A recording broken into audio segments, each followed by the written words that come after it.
cerita dimulai dengan memperlihatkan sebuah peperangan yang sedang terjadi. Peperangan antara pemberontakan Taiping melawan kekuatan pasukan penguasa itu berlangsung cukup mengerikan.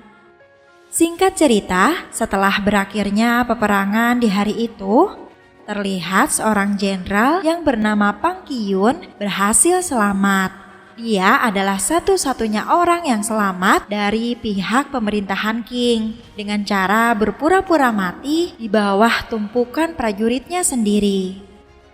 Akhirnya ia memutuskan untuk melarikan diri dan mencari desa terdekat. Dalam perasaan trauma dan ketakutan, Pang Qiyun berusaha mencari tempat perlindungan untuk bersembunyi. Di tengah perjalanannya, Pang sempat berpapasan dengan seorang wanita yang bernama Lian Sheng. Karena tubuhnya terlalu lelah, ia pun tergeletak pingsan. Dan pada saat sadar, ia telah berada di sebuah rumah dan ternyata Lianglah yang telah membantunya. Dalam situasi itu, akhirnya Pang menceritakan semua yang terjadi tentang dirinya kepada Lian. Pang sangat bersedih dan menderita dengan semua yang telah ia alami dan Lian pun berusaha untuk menenangkannya. Tak terasa hari pun telah berganti malam dan di sana Liang pun tidur bersama dengan Pang. Hal tersebut membuat Pang seakan kembali menemukan semangat dan kehidupan barunya. Pang pun menjual senjata serta pakaian perangnya demi untuk mendapatkan sejumlah uang. Setelah itu, Pang ikut berkumpul bersama dengan warga desa lainnya demi bisa mendapatkan makanan. Sekelompok pasukan berkuda yang baru saja tiba langsung membagikan makanan dan mengajak mereka untuk ikut bekerja. Kemudian pemimpin kelompok yang bernama Zhang Wuyang langsung menghampiri Pang dan menyerangnya. Entah apa alasan Wuyang menyerang Pang. Setelah itu dengan penuh semangat, mereka pun diajak untuk melakukan sebuah pekerjaan yang rutin mereka lakukan. Mereka adalah pasukan bandit pencuri harta dan makanan para pasukan pemberontak. Hari itu mereka sepakat untuk melakukan aksi perampokan terhadap pasukan pemberontak Taiping yang sedang melakukan perjalanan melewati sebuah lembah yang tak jauh dari desa mereka.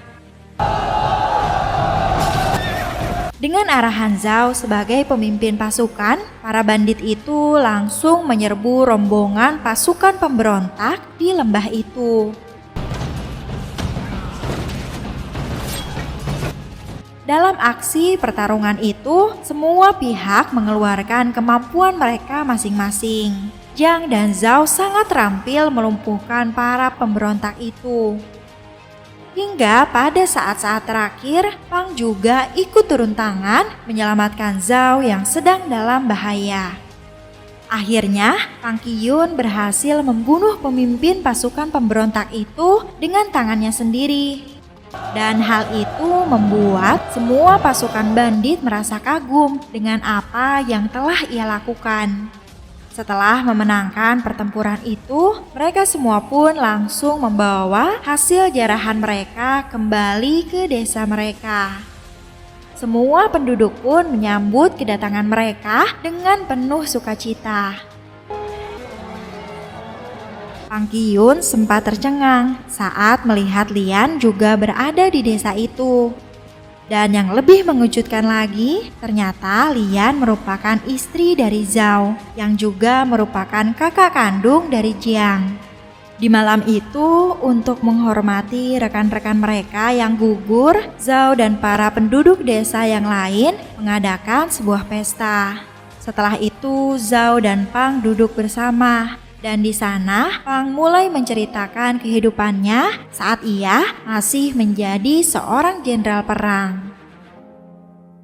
Sementara di tempat lain, Liang mendatangi Jiang.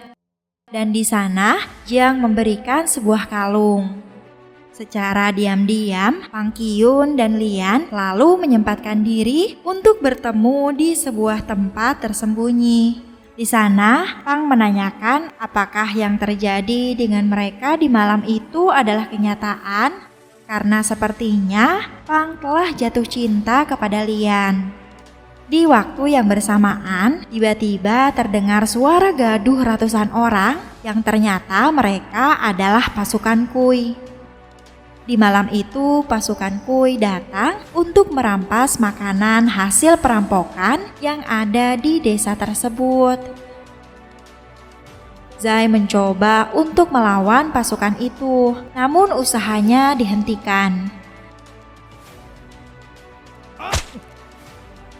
Pimpinan pasukan itu meminta Zhao untuk berhenti menjadi bandit, dan Zhao tak mampu melakukan apa-apa.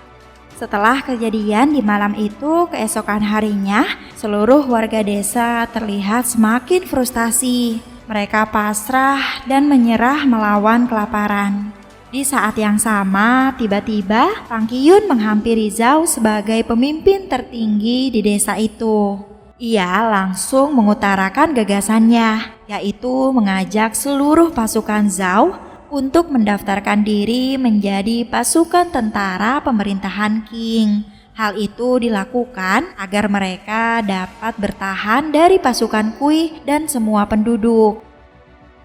Beberapa anak buah Zhao sempat mencurigai niat Pang Qiyun tersebut.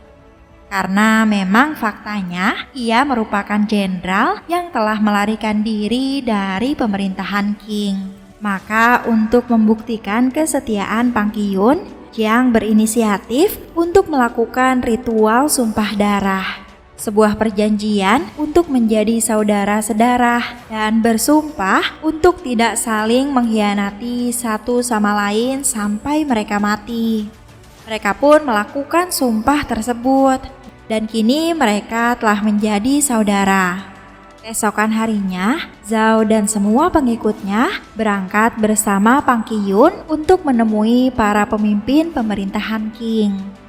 Mereka pun melakukan perjalanan yang cukup jauh. Singkat cerita, Pang, Jiang, dan Zhao bertemu dengan para pemimpin pemerintahan Qing.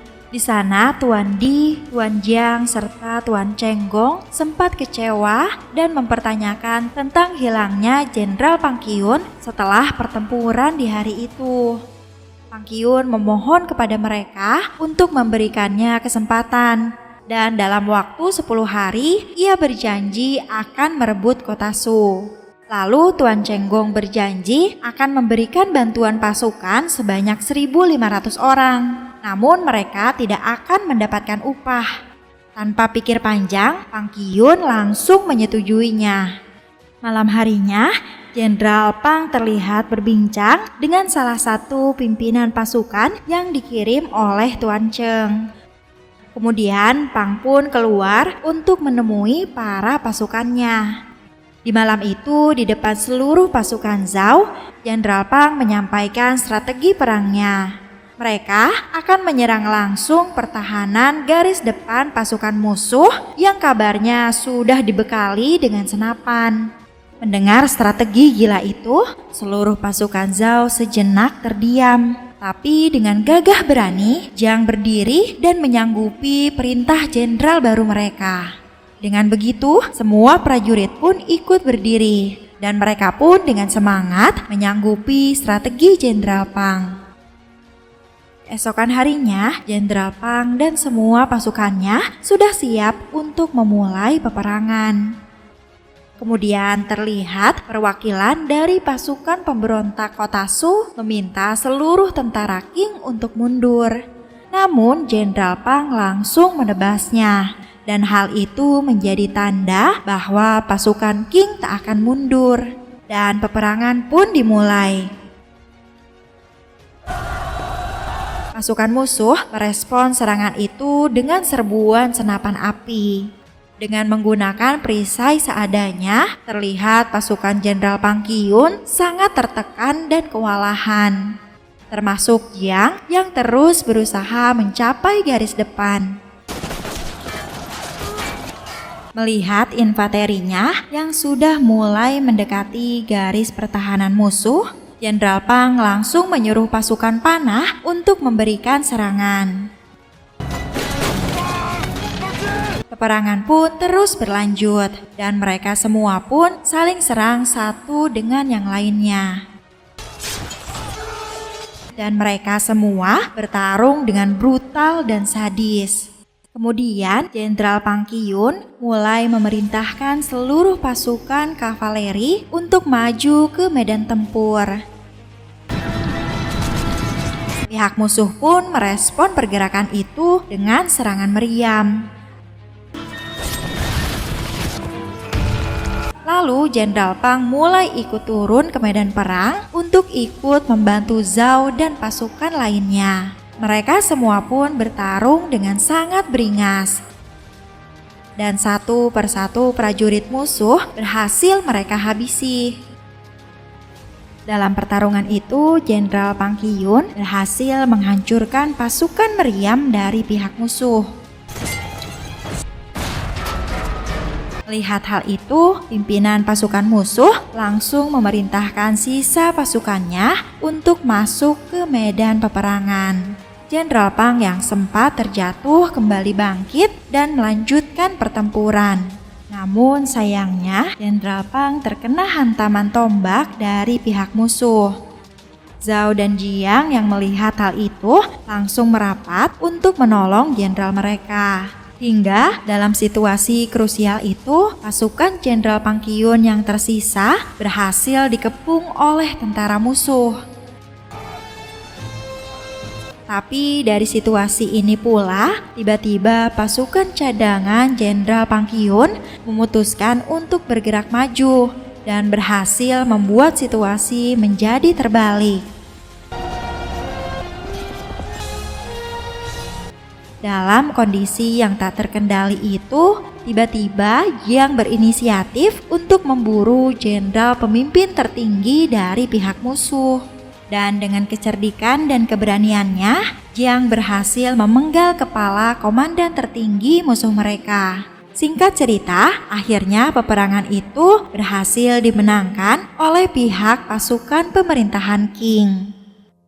Beberapa hari kemudian, Zhao bersama pasukannya yang tersisa kembali ke desa mereka. Seluruh penduduk menyambut kedatangan mereka dengan penuh sukacita. Namun perasaan haru juga terlihat saat banyak orang tua yang kehilangan anak-anak mereka akibat peperangan itu. Singkat cerita, Jenderal Pang beserta para pasukannya pun kembali berperang dan mereka berhasil merebut kota-kota yang dikuasai oleh pemberontak. Singkat cerita, dikisahkan bahwa seluruh pasukan Jenderal Pang Qiyun berhasil menaklukkan dan merebut kota Nanking sekaligus mengakhiri misi utama dari inti perang ini. Namun permasalahan lain baru saja dimulai, di mana saat ini Jenderal Pang Qiyun mulai menganggap Zhao sebagai saingan serta ancaman baginya. Sempat terjadi perdebatan di antara mereka karena Zhao membagikan hasil rampasan perang kepada para prajurit tanpa keputusan Pang. Di tempat lain di dalam istana, Jenderal Kui dan para petinggi militer berniat untuk mengadu domba Jenderal Pang dan Zhao. Suatu hari pada saat Zhao tengah berada di sebuah restoran dan menikmati pertunjukan, tiba-tiba Jenderal Kui datang menemuinya. Kedatangan Jenderal Kui adalah untuk mengajaknya bekerja sama membunuh Jenderal Pang Qiyun yang selama ini telah banyak mengkhianatinya. Namun dengan tegas Zhao menolak hal itu. Ia pun marah dan menganggap jika itu adalah sebuah penghinaan.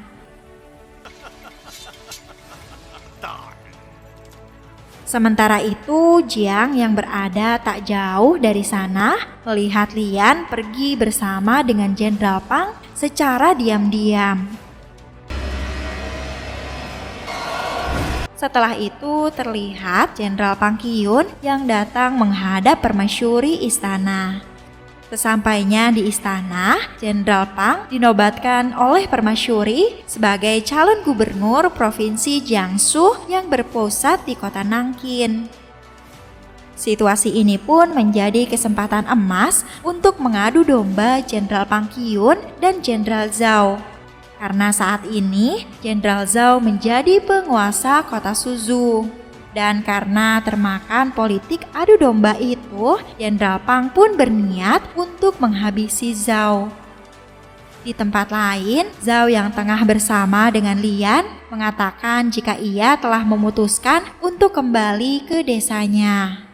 Namun tiba-tiba seseorang datang menemui Zhao, memberitakan bahwa Jenderal Pang saat ini sedang dalam bahaya. Mendengar hal itu, Zhao mendatangi rumah Jenderal Pang untuk memeriksanya. Dan saat penjaga di sana mengatakan jika Jenderal Pang belum kembali, Zhao pun bergegas mencarinya. Tak lama setelah itu, Jiang juga datang ke sana. Dan sepertinya ia merasakan ada sesuatu yang tidak beres. Di saat Zhao sedang dalam perjalanan, salah satu prajurit mengatakan jika Jenderal Kui berencana membunuh Jenderal Pang. Mendengar hal itu, Zhao pun bergegas pergi untuk menyelamatkan Jenderal Pang. Di tempat lain, Jiang datang menemui kakaknya untuk menanyakan keberadaan Zhao. Karena Zhao tidak ada di sana, Jiang pun menemui Pang. Dan ia mulai mencurigai jika Pang akan membunuh Zhao untuk mendapatkan Lian. Setelah itu, Jiang pun langsung mendatangi Lian lagi dan memaksa Lian, kakak kandungnya sendiri, untuk menjauhi Jenderal Pang. Tetapi Lian tetap bersikeras pada pendiriannya karena ia lebih memilih untuk menikah dengan Jenderal Pang. Tanpa pikir panjang, Jiang pun memutuskan untuk membunuh kakak kandungnya sendiri. Di tempat lain, ternyata saat ini Zhao benar-benar diperdaya dan ditipu oleh rencana busuk Jenderal Pang. Di malam itu, Jenderal Zhao benar-benar terjebak sendirian. Dan dengan mudahnya, ia dibunuh oleh pihak Jenderal Pang Qiyun yang telah buta dan tega mengkhianati orang yang telah menolongnya di masa sulitnya dulu. Kemudian, di saat yang sama, Jiang Wu telah mengetahui rencana jahat dalam lingkaran ini. Ia memohon kepada Jenderal Pang untuk membatalkan aksi pembunuhannya terhadap Zhao. Lalu rasa penyesalan sempat terlihat dalam raut wajah Jenderal Pang Qiyun. Keesokan harinya, saat Jiang akan kembali, ia menemukan mayat Zhao dan hal itu benar-benar membuatnya sangat bersedih. Singkat cerita, tibalah hari pelantikan Jenderal Pang untuk diangkat sebagai Gubernur Jiangsu. Saat itu semua pihak terlihat gembira menyambut momen paling bersejarah ini. Namun, saat Jenderal Pang berjalan menuju kursi singgasananya, tiba-tiba kejadian mengejutkan terjadi. Ternyata dengan sengaja Jiang melakukan aksi penyerangan. Pertarungan pun terjadi di antara mereka berdua. Namun ternyata semua ini adalah skenario yang sudah disiapkan dan diprediksi oleh para petinggi kerajaan yang sudah lama merencanakannya. Mereka sengaja mengkambing hitamkan Jiang Wu untuk menjadi pelaku pembunuhan Jenderal Pang Qiyun. Atas kejadian itu, Jenderal Pang Qiyun sekaligus calon gubernur Jiangsu meninggal tepat pada tanggal 26 Juli 1870. Dan 2 bulan kemudian, Jiang Wu dihukum atas tuduhan pembunuhan itu, hingga ia dieksekusi dengan hukuman mati. Dan dengan ini pula film pun selesai. Gimana? Seru banget kan ceritanya teman-teman? Jangan lupa untuk terus dukung kita dengan cara like, share, dan subscribe channel ini supaya kita lebih semangat lagi untuk terus upload video seru lainnya. Thanks for watching and see you guys in the next video. Bye-bye!